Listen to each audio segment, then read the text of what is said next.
For those who have not read the book or seen the movie yet, you went to conversion therapy. I'm not there anymore. And you're still gay. Yeah, I am very much gay. Yes, they. Sorry. Not as gay as those shoes, though. You see those shoes. Yeah. Soon to be, though. I'm going to buy those shoes.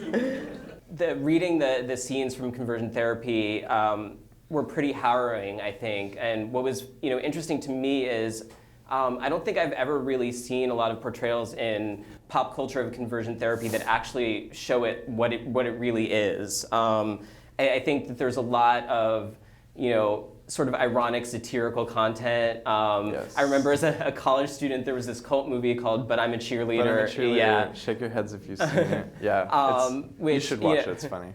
Which sort of turns it into a campy satire, and I think really allows people to sort of gloss over that this is really serious, that these are real teenagers who are going through real anguish. Yeah. And I was wondering if you could talk a little bit about your experience and really, explain what that's like. Well, there was a lot of pushback. I mean, there was also like a South Park episode about conversion therapy. There was something else in popular culture. Oh yeah, like an SNL skit where they're like, I think it was, I can't remember who was in it, but anyway, it's always been satirical in pop culture, and even I was guilty of brushing over the subject really quickly. Like I would say, "Hey, I went to conversion therapy, didn't work." The end. That was actually how I sold my book. I was pitching to my agent, and I said that, and she was like, "Yeah, send me some pages and let's see." But I think that flippant attitude protects us in many ways, because to really look back at the past and reposition yourself as that kid who is really vulnerable to the kinds of brainwashing in conversion therapy, it's really hard, and it's not, it's not fun, it's not sexy to do that. And it was something that I got pushback on when I submitted my draft from a few people. And they said, this feels really depressing. and I tried, throughout the book to really leaven that with some beauty and with an attention to sentences and an attention to the kinds of beauty that was available to me in Arkansas. And it's a very beautiful state if you just ignore a lot of other things.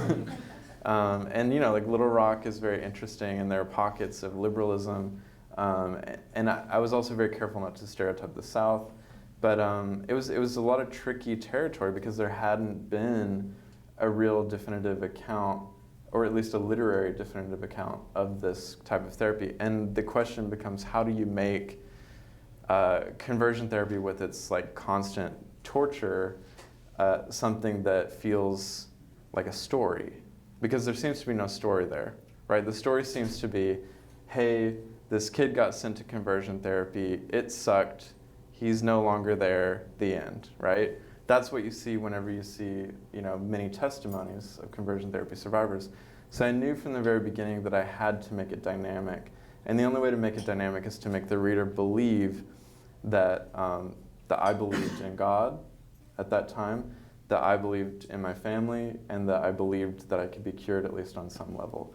And once you enter into that experience, like truly enter into it through the text, hopefully, the stakes become much larger because it suddenly feels alive again.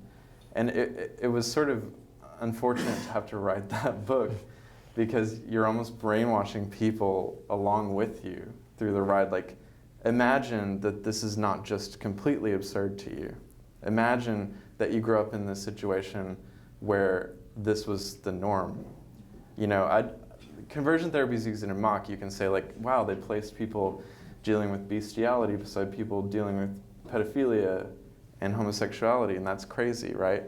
But how many of you have heard at some point in your childhoods or growing up someone say like, well, if we allow marriage equality, then they'll start marrying animals, right?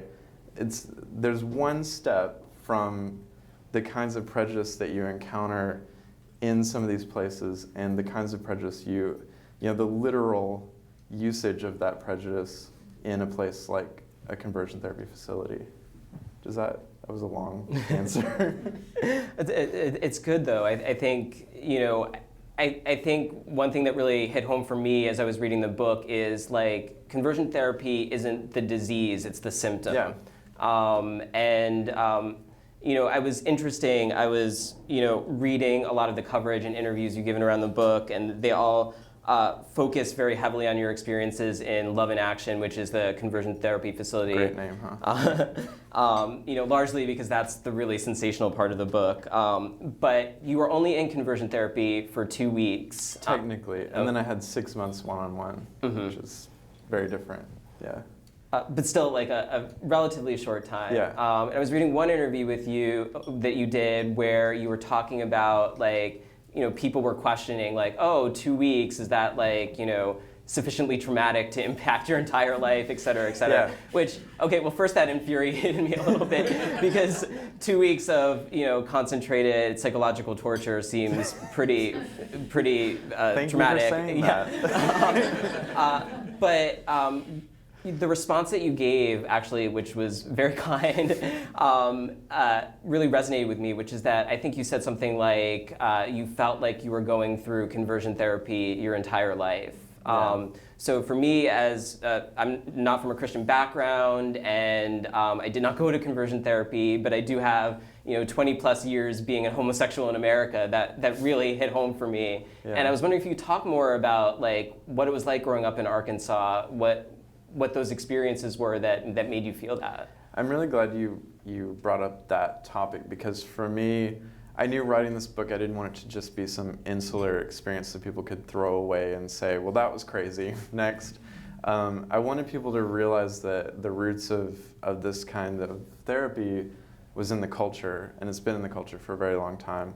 And the more, I feel like, this is my armchair psychology brain, but I feel like the more likely you are to completely outright dismiss it as crazy and just not even deal with the reality of it, the more likely it is that you're pushing something away yourself, something that you've experienced or something you're trying to escape from.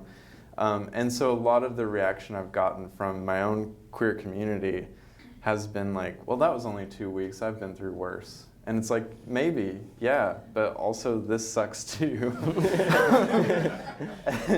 They did the same thing about my rape, which is in the book, and some people said it's a rite of passage and all that stuff, but there's, growing up in Arkansas, it was very mixed because I had a very, in some ways, ideal childhood.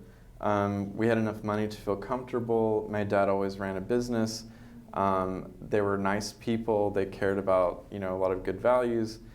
And until I was 16, when my father became a pastor or started to become a preacher, it felt like everything was totally okay. I mean, of course, I knew that I had feelings from 3rd grade on because I had a crush on my 3rd grade teacher, Mr. Smith. But it was sort of I was able to split myself into two people and to think there's no problem yet.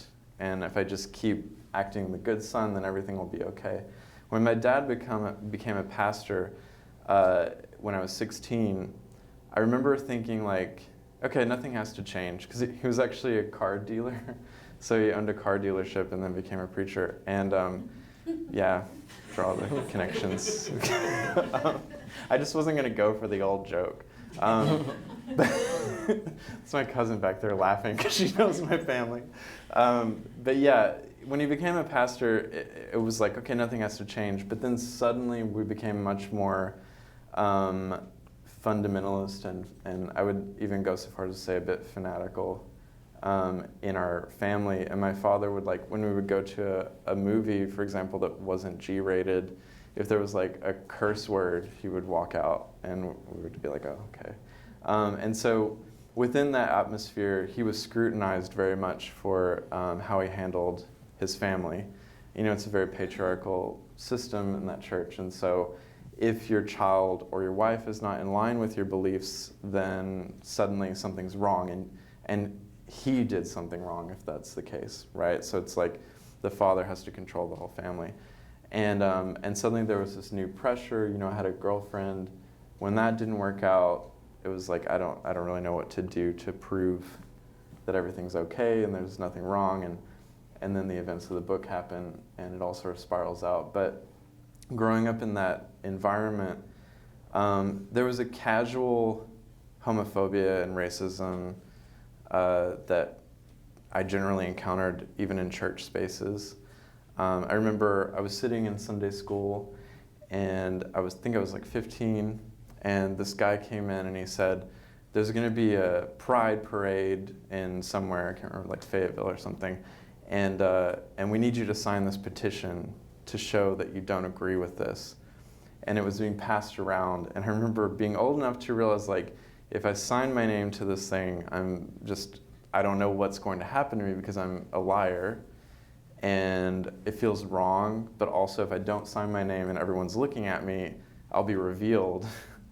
And so there was a lot of that going on. I remember, just to speak directly to your question, during the Matthew Shepard news cycle, which you probably all remember, Matthew Shepard was beaten and left for dead for being gay. And there were people in the church, and I'm not saying all people, but all it takes is one person to say this. And I remember one person said, well, I mean, didn't he kind of deserve it? Like, if you're just flaunting it. And so those things that you hear as a child, you know, you don't have to go through conversion therapy for that to do a number on you. Because if you hear that and you're growing up and you know that you're just like Matthew Shepard, I mean, you would be lucky to be like Matthew Shepard. If you hear that and you know that that's the result, then that's terrifying to you.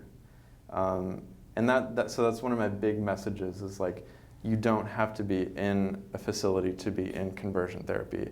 And there's been a lot of disclosure since I've said those words, a lot of emails, a lot of people coming up to me saying like, yeah, I had similar experiences. And one thing that people are often wary of saying is like, well, you know, they'll say my experience was not like yours because that was crazy, but mine, and then they tell me what it was and I'm like, yours was too, I'm sorry. It was equally as messed up as mine. So that's one of my big messages. Yeah, I think one thing, especially about your childhood, that was so moving to me reading the book was that you were trying to communicate what you were going through, but you didn't have the freedom to, and you didn't really have the vocabulary to do so. So, like, there was so much symbolic action that was happening. And, you know, I'm guessing maybe some of it is, you know, you were innately a writer and you're thinking symbolically from a young age. But I think that also resonates with, you know, queer people in general, just, you know, having codes with the way they communicate different things. So, you know, I think one scene that really stuck out for me is, you know, you became sort of immersed in video game culture as sort of an escapism, became sort of untenable, and you basically drowned your PlayStation in the bathtub. That was like the hardest scene for me to write, actually, because I love, you know, I actually really love video games and still love them to this day. And like Final Fantasy is always gonna be my favorite series. And I remember like having to go back into that scene and being like, I'm so sad that I'm drowning my PlayStation. But it was, you know, I think a lot of actions that queer kids do when they're in this repressed environment, and I would say any kid does when they're in a repressed environment, like it looks totally insane because they're acting out or they're trying to communicate something that they don't have the vocabulary for, like you said. And so in this one scene, like I'd been escaping from my problems through video games and through literature.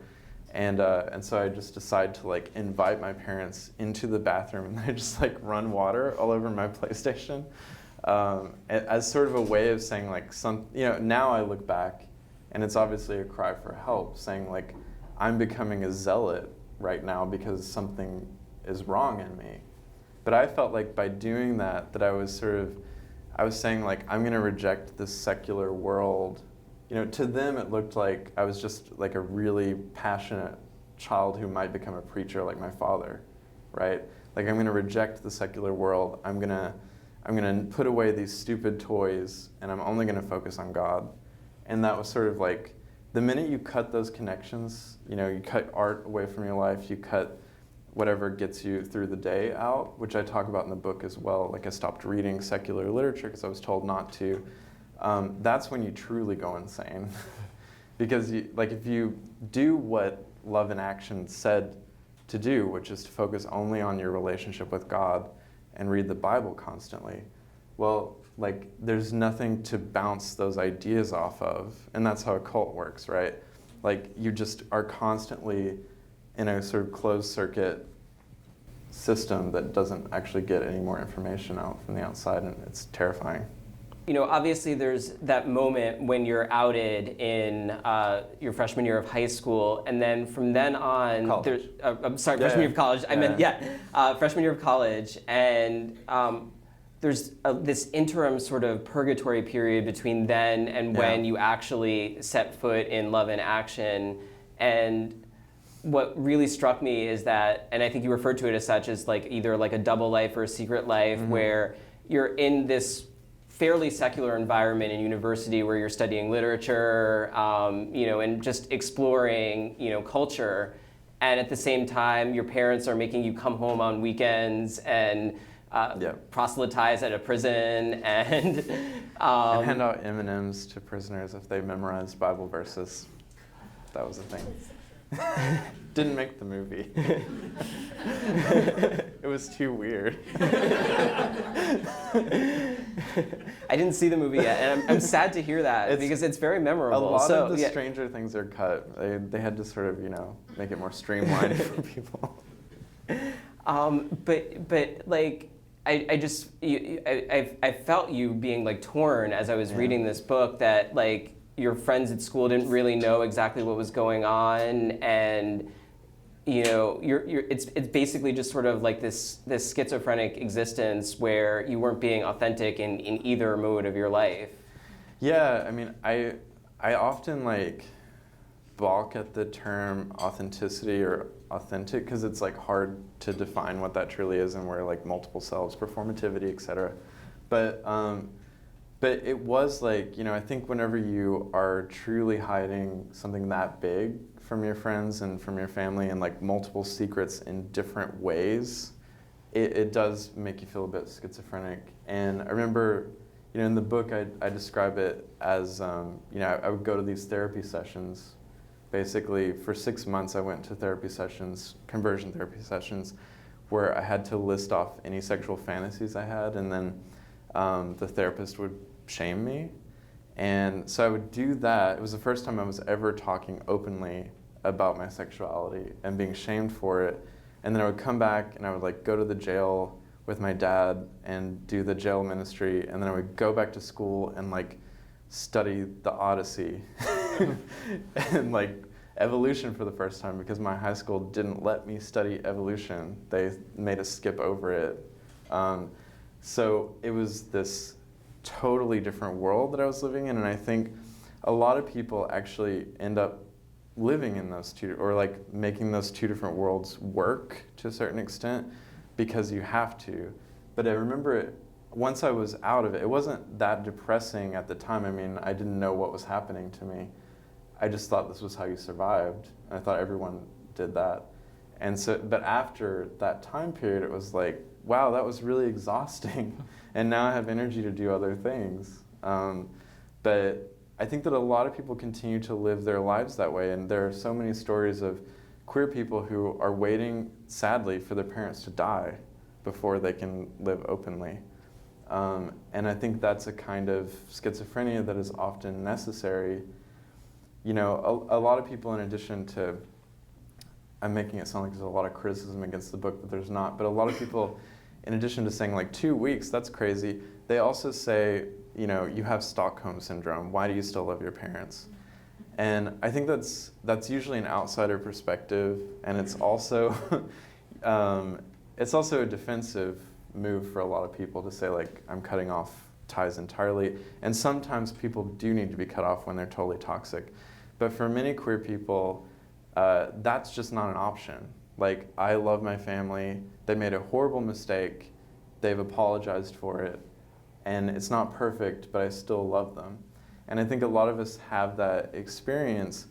And because of that, you know, I don't really hide anything anymore, as you can see. But even when I come back home, you know, there's always a readjustment. And I think, you know, everyone feels that with their parents, because their parents don't, you know, accept their lives in a certain way. But for queer people, it's unique. You know, it's like you come back and you're almost wearing like a new like heavy suit that doesn't quite fit you anymore. And you go back and your movements are more rigid, or you're like worried that your wrist is too loose, you know, or that you're going to say something that is going to upset them. And that's a really hard life to live, you know.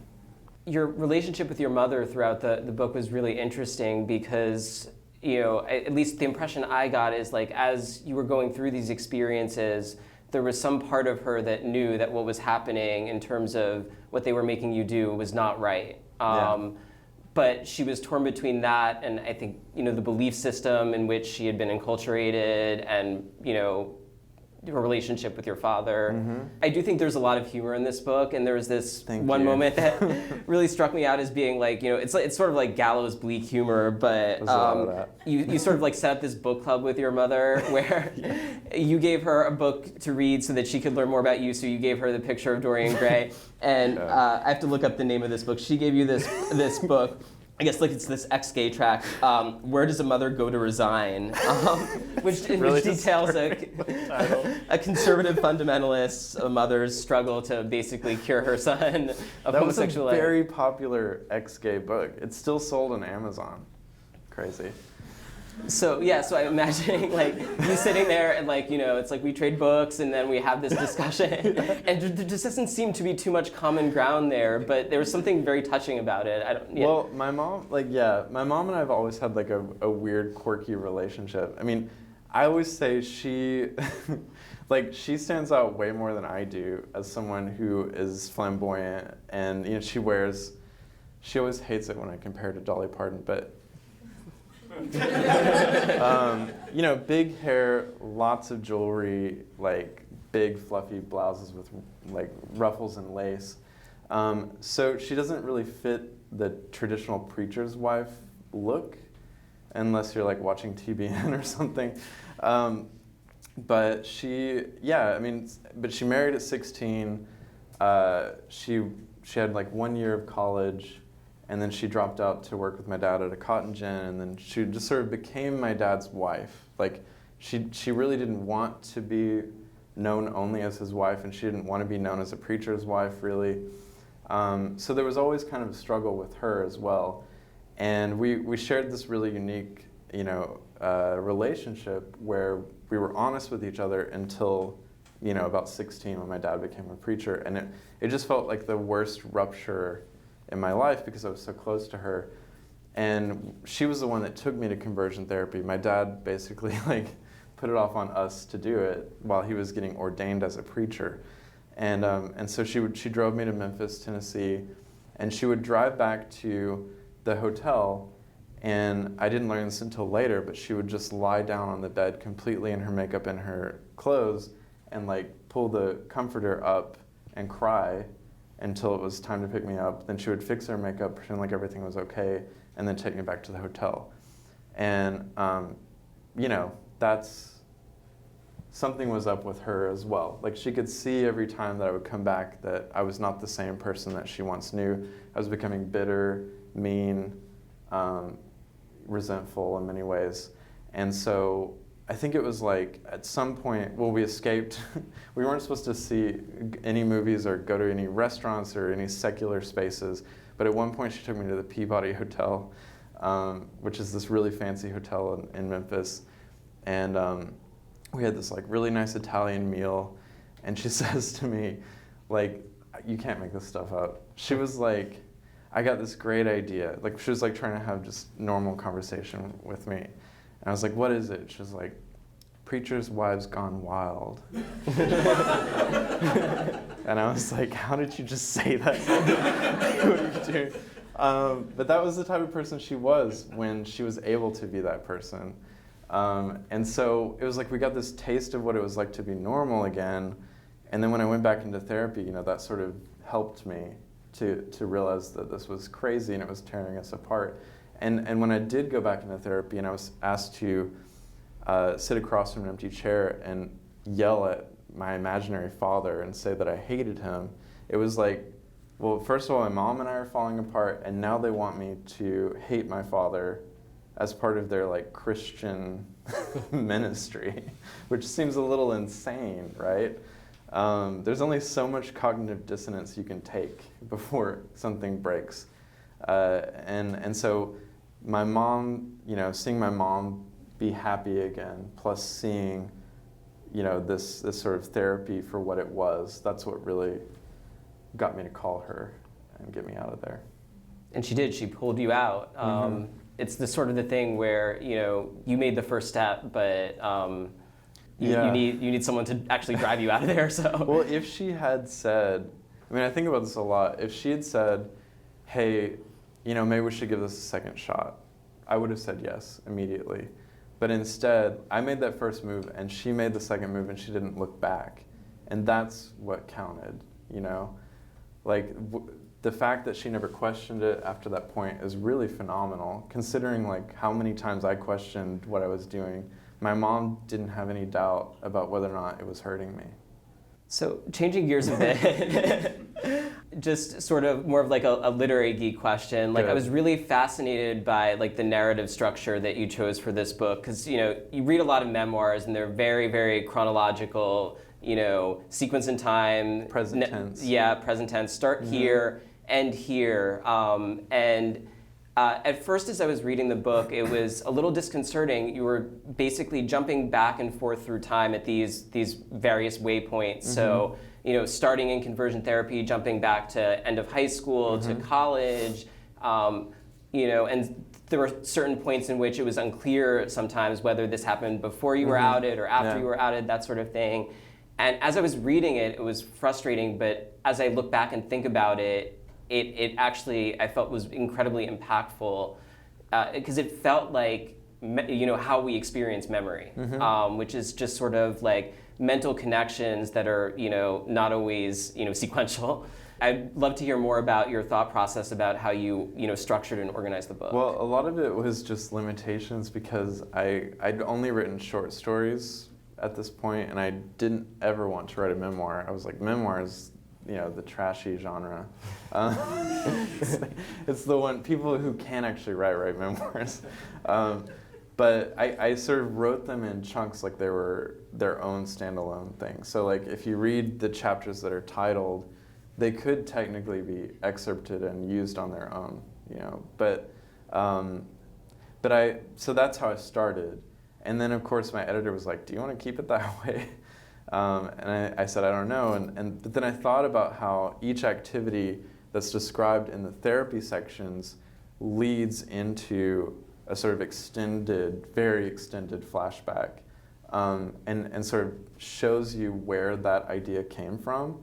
So for example, there's this thing called a genogram that they made us do, which is actually used in regular therapy sessions sometimes, but in this case it was used to identify the sin in our family. And so we had to put down any drug or alcohol abuse, but in addition to that, abortions or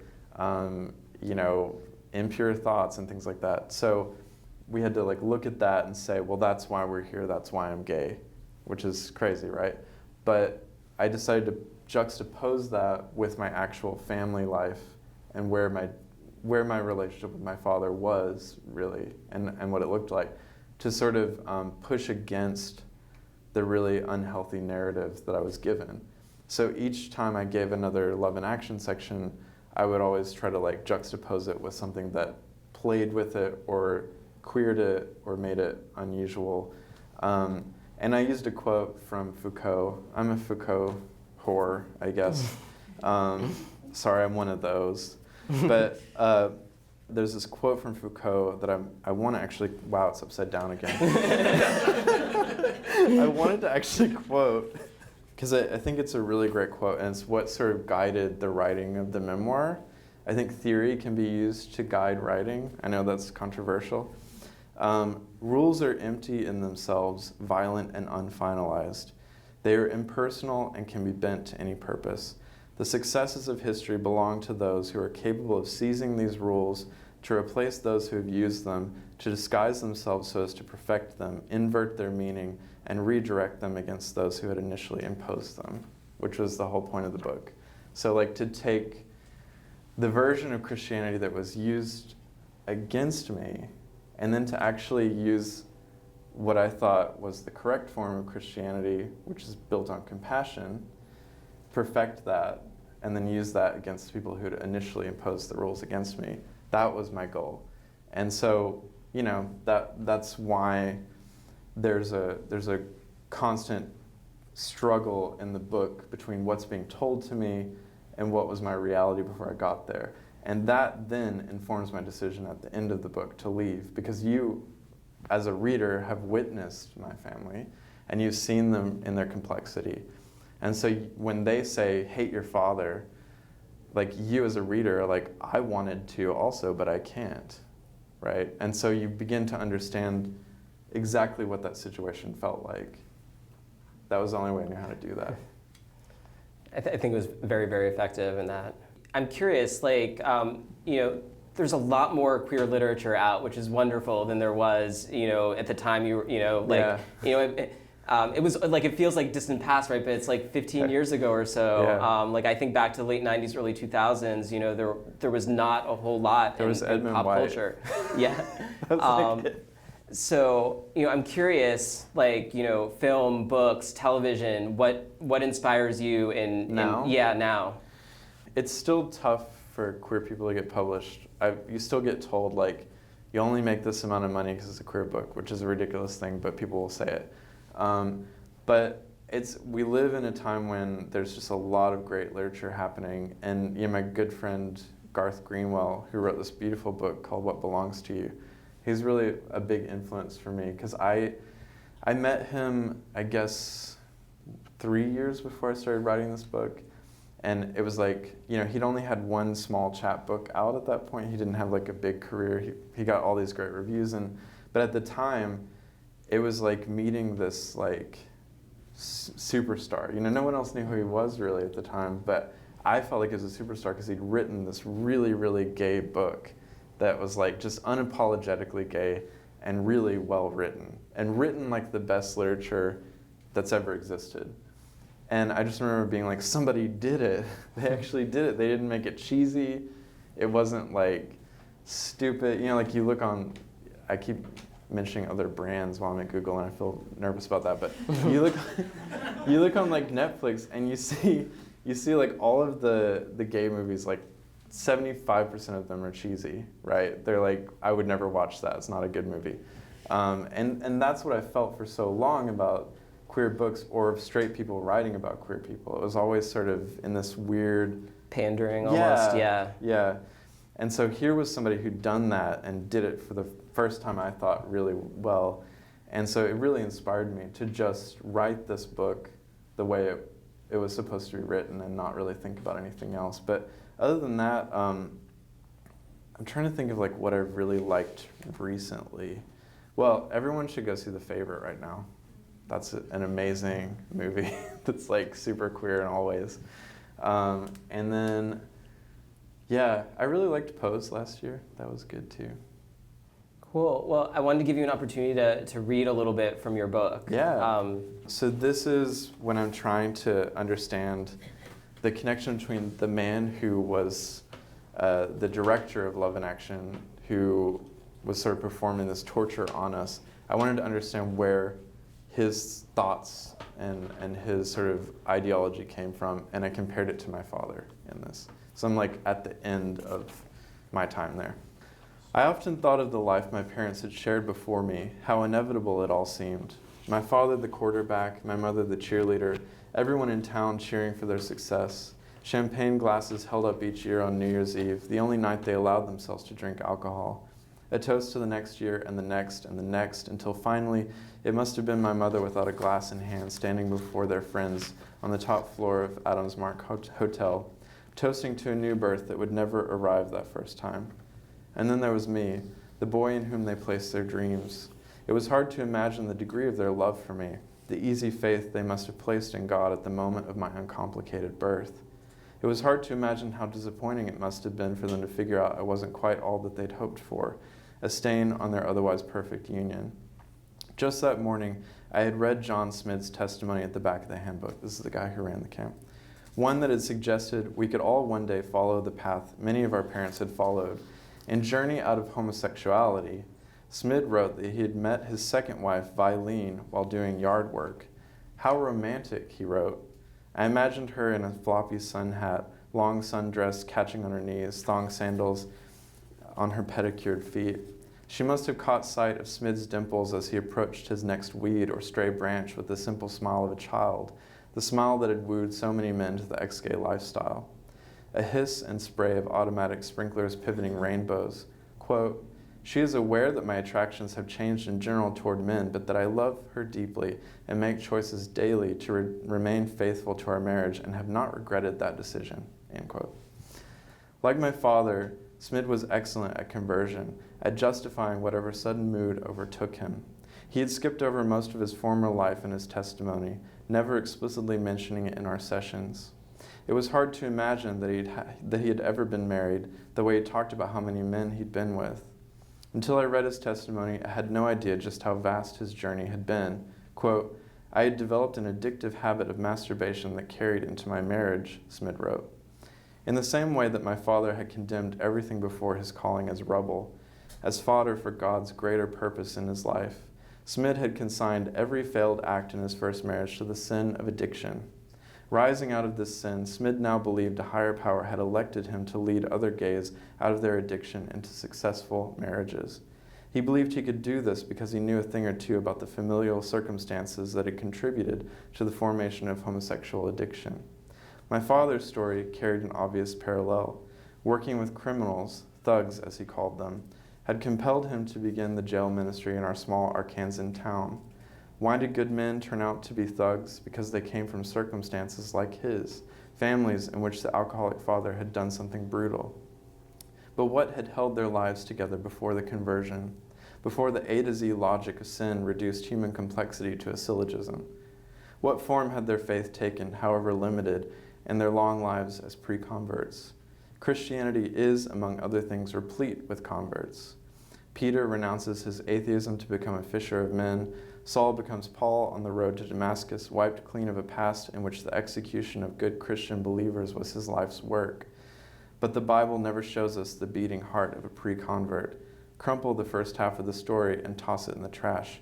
All else is distraction. Thank you.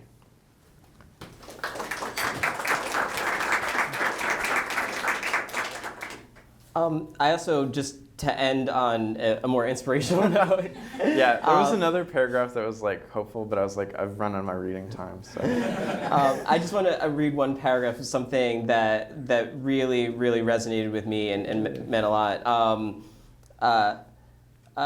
And so this is a midway through the book where you're talking about, trying to imagine what it's like to be a straight person and to have, all of your desires represented in culture. Passage, yeah. You say, what did it feel like to not have to think about your every move, to not be scrutinized for everything you did, to not have to lie every day?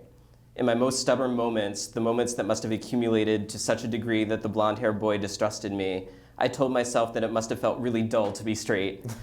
When I was my most stubborn self, I thought, this affliction is what makes me smarter. This disadvantage is what gives me my ambition. This is what first inspired me to write. And I thought that was a really beautiful sentiment about where we find strength as members of the LGBT community. So, Thank you. And with that, we have about 10 minutes or so for questions. If anybody has questions, we're passing the mic around. I haven't read your book or seen the movie. In this talk, you haven't really talked much at all about your peer relationships, and I'm curious about that. Two aspects of that. One is, did you have any friends at all who were gay, or this? I'm talking about high school mainly. Who were gay or at least straight, but maybe more open and warm and whatever. And the other side of that is, did you take a lot of abuse from other peers who maybe, that not necessarily knew you were gay, but maybe suspected there was something different about you, and therefore shunned you or abused you, even verbally or whatever? So there was one out person in my high school, and he was abused horribly, but he was very tough. And I remember seeing that as an example of like, wow, I don't think I really want to do that. But wow, even though I didn't agree with him at the time, I was very amazed that he managed to stand up and still wear what he wore in school and, act the way he did with people yelling at him all the time. But the only friend that I did have in high school that could be considered to be gay was an abuser, so that was not good. In terms of whether or not I was made fun of, before I met Chloe, my girlfriend in the book, I was basically like, no one knew that I was gay, but I was overweight, and I also just, there were mannerisms that were a bit obvious at times.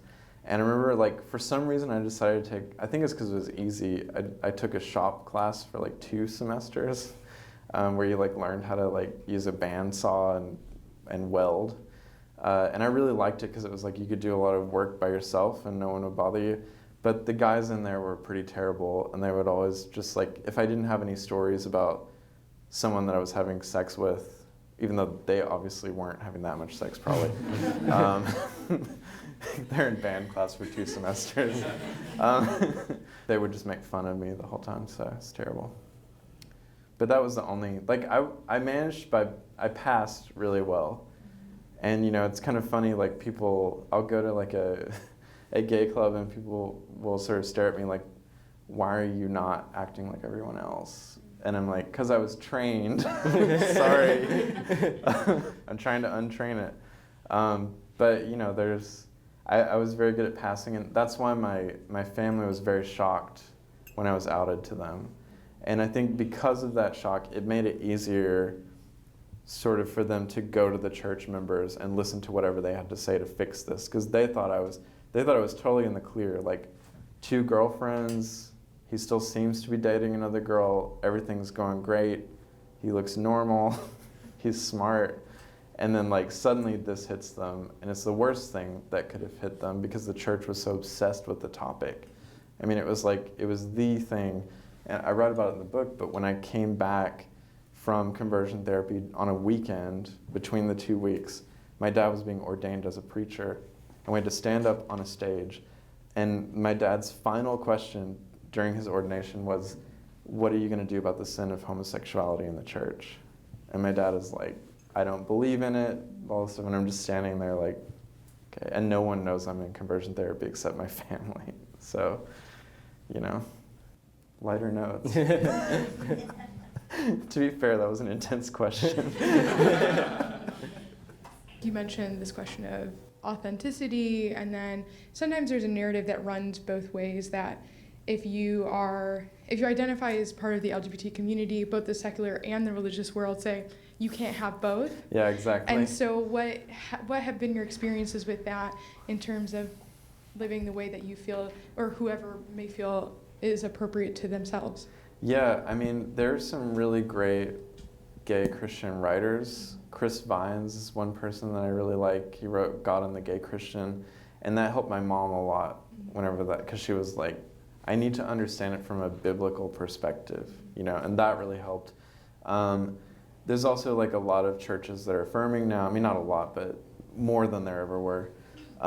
So it is possible, it's not just a myth, but unfortunately, in my life, religion was used as a weapon against me, and it's taken me a very long time to feel comfortable being in a church again without feeling sort of some of those flashbacks, or just really scrutinized, even though I know no one's looking at me, it feels like that.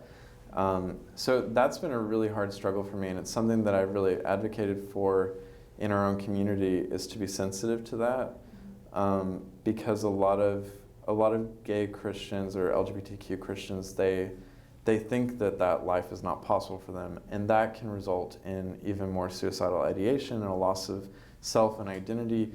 So it's important to show that there's a multiplicity of lives that you can lead once you come out. But often that gets lost in a very tough battle that we're fighting. It's tough when we're in the age of Mike Pence, and he's been very anti-LGBTQ for a very long time, and it's very tough to say to someone like, let's be reasonable, there are good Christians who like us and are on our side and are helping us, and it's hard for some people to hear that because they feel like they're fighting for their lives. but one of my messages, and often, like, you know, I do take hits for this, but I always want to reaffirm the fact that there's nothing in Christianity that is inherently anti-LGBTQ, especially if you look at the passages. And saying something as simple on like a big platform as, you know, God does not hate you, you are not a sin, even though that seems so weird that we're saying it in 2019, it's still very shocking to a lot of people to hear that. And so I've tried to use my platform as much as I can to just be like, you can have both. Even if I don't have both yet, you know, my mom's calling, she's not pushy anymore, but she'll call and be like, so have you gone to a church yet? I don't really care which one. Like, no, Mom, I haven't. Yeah. Thanks for sharing. Yeah. I was just curious. No, yeah. Have you found it difficult to, like, have you found a lot of people who don't see that the two are compatible? Well, it's more that, you know, I never within the community, but I work a lot with communities of faith, and I do interact with a lot of younger folks who are struggling with that. Yeah. And, you know, I'm being told that if I choose to be, you know, out unauthentic, I have to reject this part, even though there are aspects of it that I do want to keep. And so I was always just curious to see how people, you know, who choose to continue practicing faith can balance it. I think the project of any sort of liberation is to create more modes of being, like as many as possible. And we learned that, you know, you go from like second wave feminism to where we are now, and it's like you can be any type of woman that you want to be. But like you know, and so I think depending on what stage of liberation you're in, sometimes you have to sort of protect. So you're more intense and you're like, you know, screw straight people. And then now you're like, okay, you can sit at the table again if you be nice. But you know, there's like so I try not to judge people who are in a different spot, because some people have been really hurt by what's been used against them in religion and what's been justified. Thanks so much for everybody. Thank you so much. Have a good day.